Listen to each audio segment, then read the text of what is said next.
factory, 3 is going to be the hardest clutch pull. Removed all the 8s on the back here. Depending on which setting you select, it depends. So inside the housing here is where we actually have those dampeners. It's back.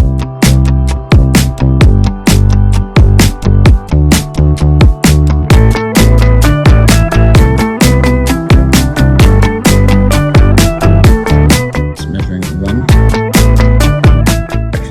1.88 like this. There's these spacers along the outside edge. All right, this is my 2019 KTM 500. I have 7,156 miles, 275 hours. This is my original clutch. So what I'm gonna do is take this clutch apart and do an inspection, and which I actually did this a couple days ago, and then go ahead and replace the parts. So real quick, part numbers for the clutch, the part number for the gasket, and the part number for the dampers that I used. One thing we could have done is I could have also replaced the Belleville spring, but I chose not to this time. So to go ahead and inspect this, I had to remove a cover as well as my skid plate. That cover was actually sitting here on my engine. We're gonna go ahead and take these 8mm off around this clutch inspection plate. This will allow us to do the full service. I've also already drained the oil for an oil change, but it's not required to do the inspection. So I've already gone ahead and removed this spring that was connected here to my brake pedal. Loosen the 8mm bolts. Take note that this one and this one are considerably longer. So you'll see in the next screen here what I like to do with those. So I've got the clutch off here. I told you these two here are much longer. I like to just leave them in where they go here on the engine, and that way when I come back later I don't mix them up, because if you did mix them up, potentially you could put a much longer one in the wrong hole and maybe cause an oil leak or some other damage, which unfortunately I've done that before.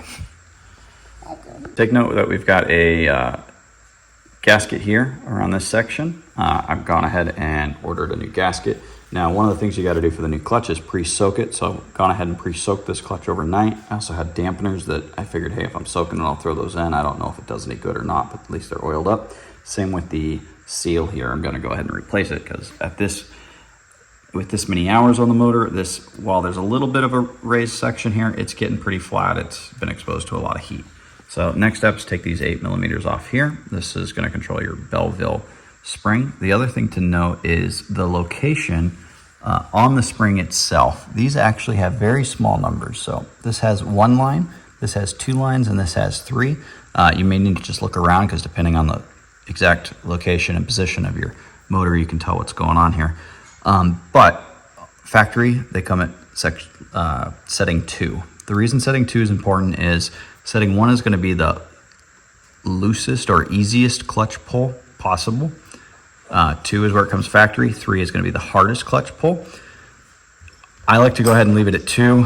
However, if you want to lighten it up, you can put it at 1. You just have to be cautious of during inspections approximately every 30 hours that at some point in the future you may need to increase the pressure here, or you may be slipping your clutch and wear your clutch out prematurely. So I've gone ahead and removed all the 8mm nuts. They're all the same size, so just put them down there. Go ahead and remove this piece here, as well as this Belleville spring. And then you'll notice right here on the edge is a metal retaining ring. So ring, spring. On this here, I talked about those clutch settings. Real quick here, if I can find it. There we go. This is where it's marked 1, 2, 3. Again, factory is setting 2. And on the back here, depending on which setting you select, it depends on whether or not that raised level puts additional pressure on the spring or not. So inside the housing here is where we actually have those dampeners. It's back behind here, but one thing that you can do to actually test this is to rotate the engine a little bit and see how much it moves inside of this plate. You should not see any movement in here, at least not by hand. For me, I have 275 hours. I'm not sure they've ever been replaced. Let's see, I'm trying to, here, there's quite a bit of movement. Engine like this, you can actually go ahead and start disassembling this clutch first thing you'll notice when you pull this here off, usually you get one of the steel plates stuck up against this. Now, I've already just removed this a couple of seconds ago, so it's no longer sticking there. The other thing you notice too is you've got this throwout bearing here. So if you misplace it or drop it or don't notice it at first, that's where it goes. You've also got this pin that comes out here. So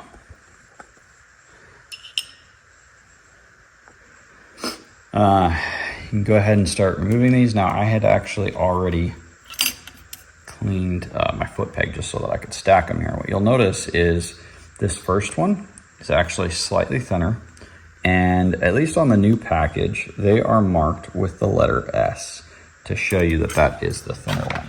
So that's pretty convenient.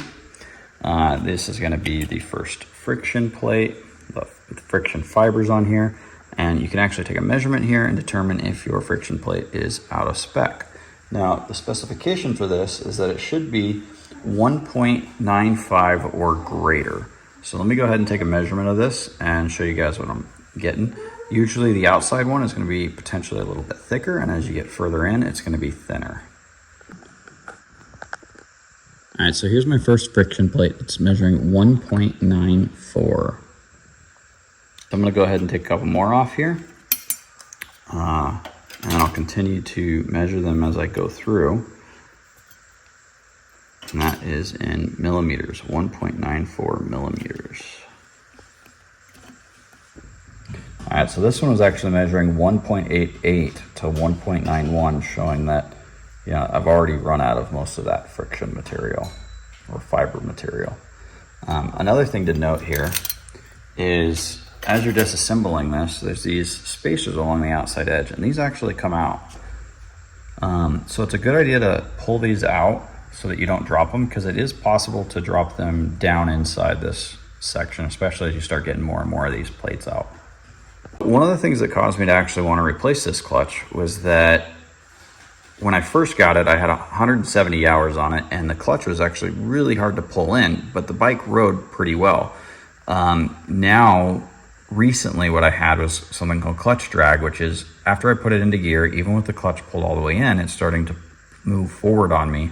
Now, sometimes I can keep that back by just putting a little pressure on the ground with my feet, but other times, it may cause me to stall on a hill at an inopportune time. And that's actually, a lot of the clutch drag is caused by warping of these metal plates between the two fiber plates. So one thing to watch for is if they're starting to turn blue, then that's kind of an indicator of overheating. Now, I do see a lot of wear on these, and I did go ahead and replace them, but I'm not seeing them really turn blue yet. Maybe there as I get a reflection off a window, but they're not really blue. This is actually the last steel plate that's in here. And sometimes they get stuck along the back because, there's a lot of oil in here and they're just kind of sticking up along this back. Now, another thing you'll notice is on the last one, it's also a little bit thinner than the rest of them. This one is marked with an S. So next what I'm going to do is bend this washer out and take this 27 millimeter nut off. That way I can actually remove the basket or wheel here and get behind it to the dampeners. Another thing to note is you could have severe damage here on your basket. So if you look in here, I actually have quite a bit of, I guess it would be wear marks, but there's no notches in it. So you can see kind of the discoloration, but it's very smooth still. And there you go, the discoloration, but very smooth, no notches, and no need to replace it or even do anything to sand it down or repair it or anything or polish it. So there's nothing real special about this. Just get a flathead in here as best you can, work it. If you're having trouble with this piece rotating, you can put the bike into gear and that will help to kind of hold it in place a little bit.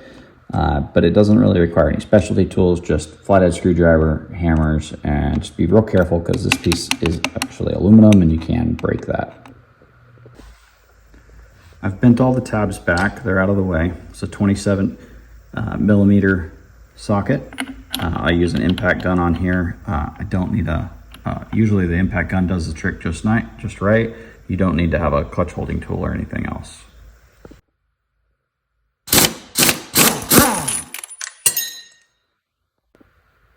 After you've got the nut off, pull the washer off. You notice how the washer actually locked into place there. The Rekluse dampener kit comes with a brand new washer.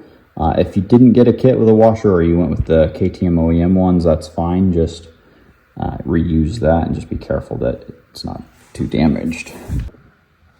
Now that we've got this piece here on the ground, we can inspect it again. You'll notice when we had it on the bike, I was trying to kind of indicate that if you could rotate this and see it moving here, that's probably not a good thing. That probably means you've got significant damage to the dampener. So I'm going to turn this over. I'm going to slide this off and we'll see what kind of condition these are in. Yep. All right, it looks like for mine, see, I got one that's assembled, two. The rest here look like they're broken, completely broke apart. So KTM recommends, and even Rekluse recommends, inspecting these every 30 hours. I went 275 hours. I don't think they were inspected once, but I could feel that my shifts were a little clunky, and this is probably why. Hopefully we didn't cause any damage in here to any of the splines. I don't see or notice any damage to the splines. I'll go ahead and replace these. Now the Rekluse ones are supposed to last 3 times longer. I don't know if that means they're supposed to last 90 hours or if maybe I make it another 100 hours without having to replace them. So I'll go ahead and replace these now. When you install them, this piece here goes up top on this. There's a little ridge here. So they install just like that. So 6 of them total here. And those are installed. So doing everything left-handed here, that's new for me. All right. Go ahead and slide this piece on here. Let me fit this together and come right back. So I got all these new pieces in. I removed all the old trash ones. This piece just sandwiched together. Kind of had to wiggle it a little bit, but once you get it in correctly, you'll notice that this plate actually sits down a little further here. A little further than this top edge. On this piece here, something I didn't notice the first time when I took it apart, there's actually a washer here.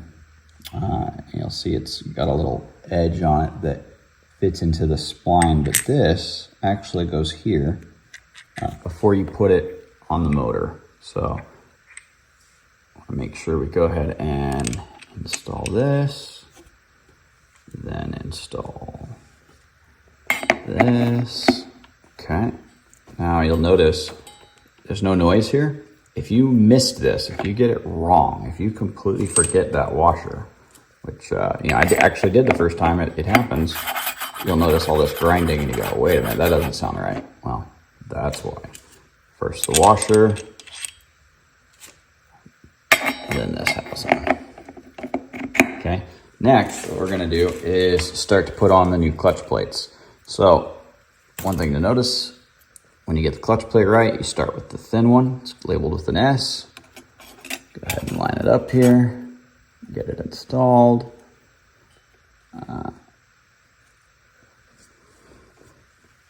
It's here.